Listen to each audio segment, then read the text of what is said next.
복음입니다. 주님 영광 받으소서. 그 무렵 예수님의 제자들은 길에서 겪은 일과 빵을 떼실 때에 그분을 알아보게 된 일을 이야기해 주었다. 그들이 이러한 이야기를 하고 있을 때 예수님께서 그들 가운데 서시어 평화가 너희와 함께 하고 그들에게 말씀하셨다. 그들은 너무나 무섭고 두려워 유령을 보는 줄로 생각하였다.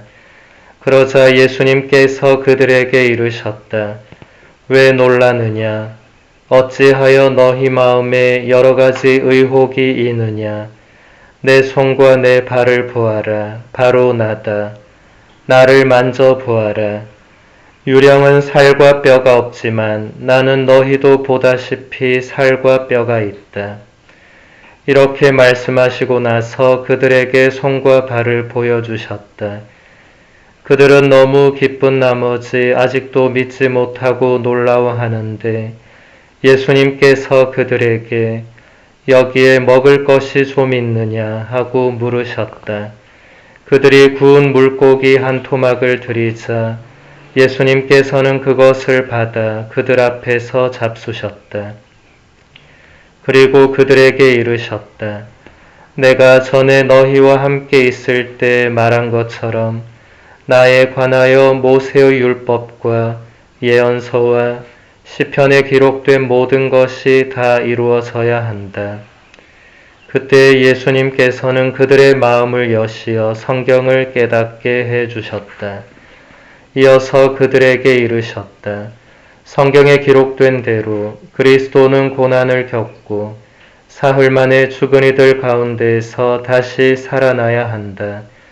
그리고 예루살렘에서부터 시작하여 죄의 용서를 위한 회개가 그의 이름으로 모든 민족들에게 선포되어야 한다. 너희는 이 일의 증인이다. 주님의 말씀입니다. 그리스도님 찬미합니다. 찬미 예수님. 찬미 예수님.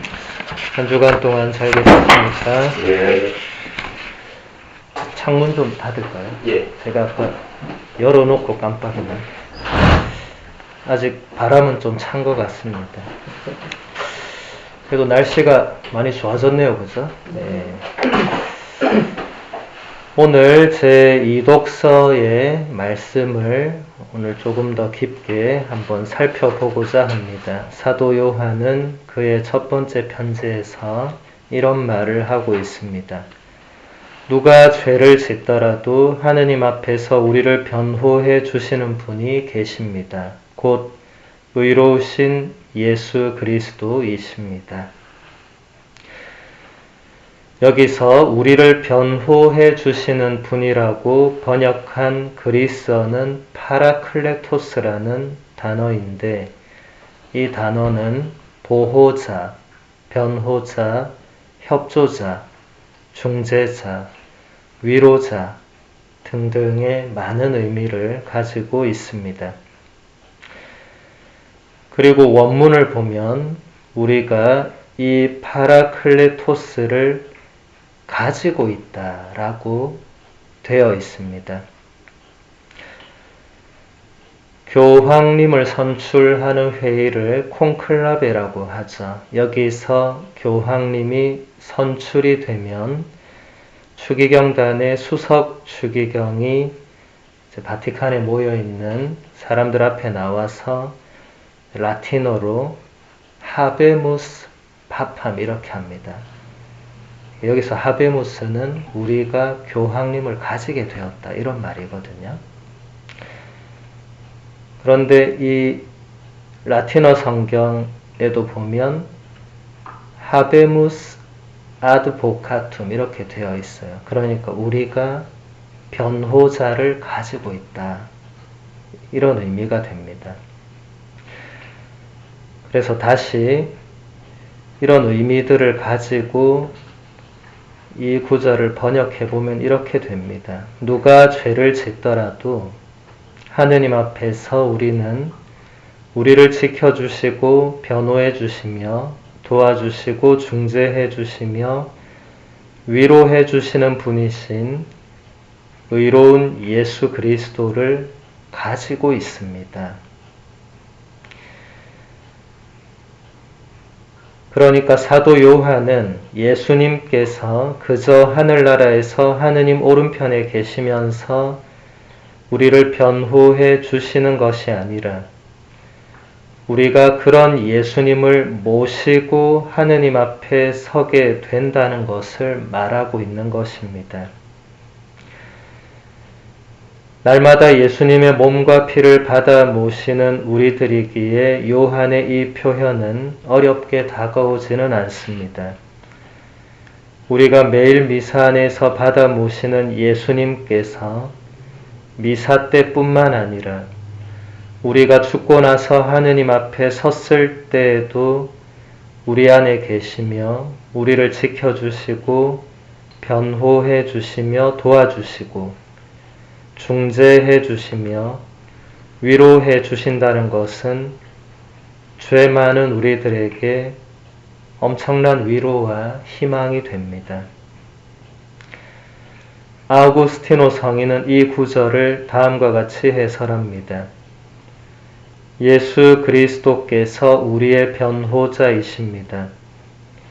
여러분은 죄를 짓지 않도록 하십시오.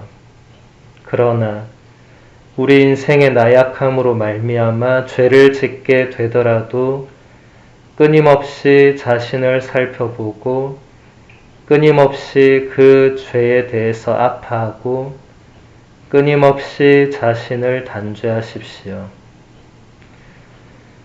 그대가 자신을 단죄할 때 그대는 안심하고 심판에 나아갈 수 있을 것입니다. 거기서 그대는 변호자를 모시게 될 것이니 그대가 고백한 송사에 패할까 두려워하지 마십시오.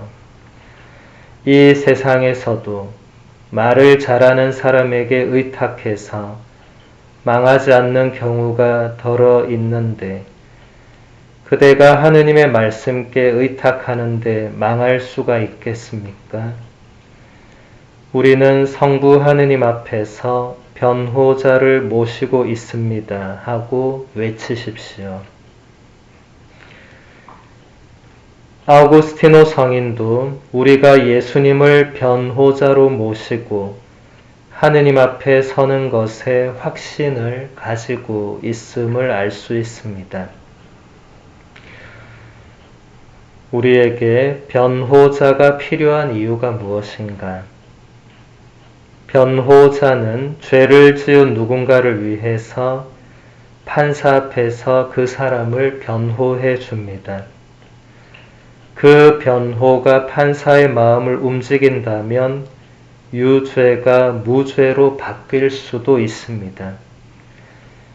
아우구스티노 성인은 이것을 예로 들어서 우리가 일반적인 변호자가 아니라 하느님의 말씀께 의탁함으로 망할 리가 없다고 강조하고 있습니다.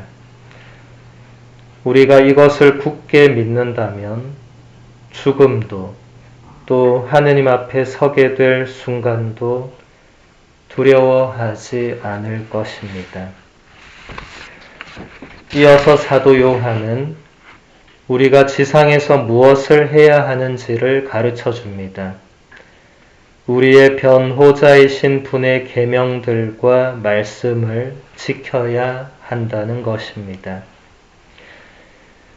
그리고 오늘 독서는 5절에서 끝나지만 6절을 찾아보면 요한은 이렇게 말하고 있습니다.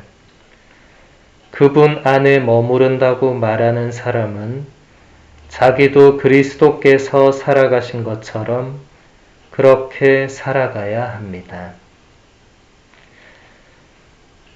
이 구절을 원문 그대로 직역하면 이렇게 됩니다. 그분 안에 머무른다고 말하는 사람은 그분께서 걸어가셨던 것처럼 또한 그 사람도 그렇게 걸어가야 합니다. 예수님께서 걸어가셨던 길이 어떤 길이었는가? 다 아시는 것처럼 그 길은 바로 십자가의 길이었습니다. 그 길이라는 생활성가의 가사가 이 길에 대해서 잘 말해주고 있습니다.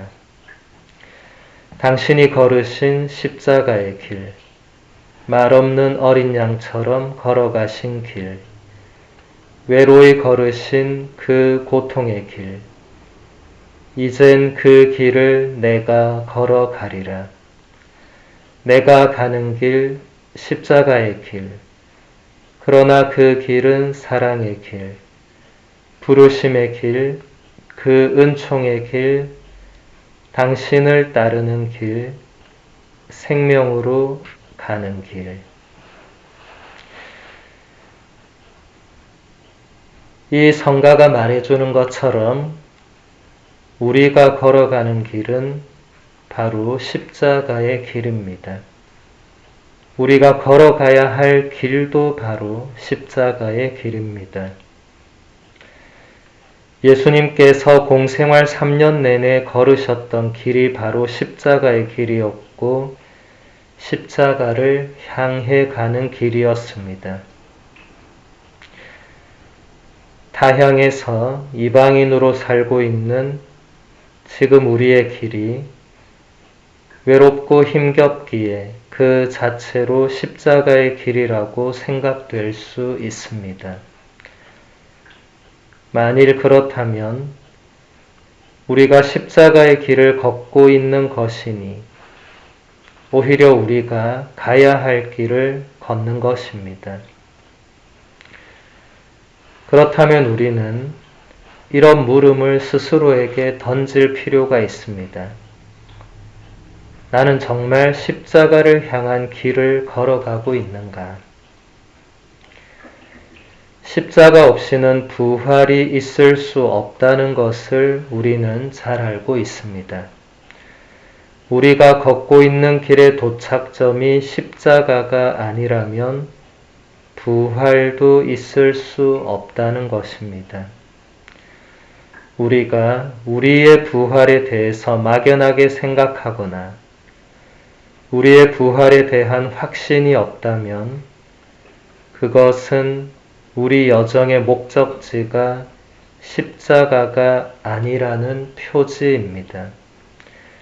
예수님의 부활이 우리에게 기쁨이 되지 못한다면 그 또한 우리가 십자가를 향한 길이 아니라 다른 무언가를 향한 길을 걸어가고 있다는 표지입니다.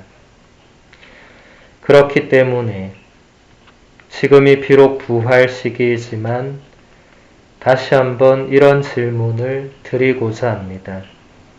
나는 지금 십자가를 향한 길을 걸어가고 있는가? 그 답을 묵상하는 한 주간이 되시면 좋겠습니다.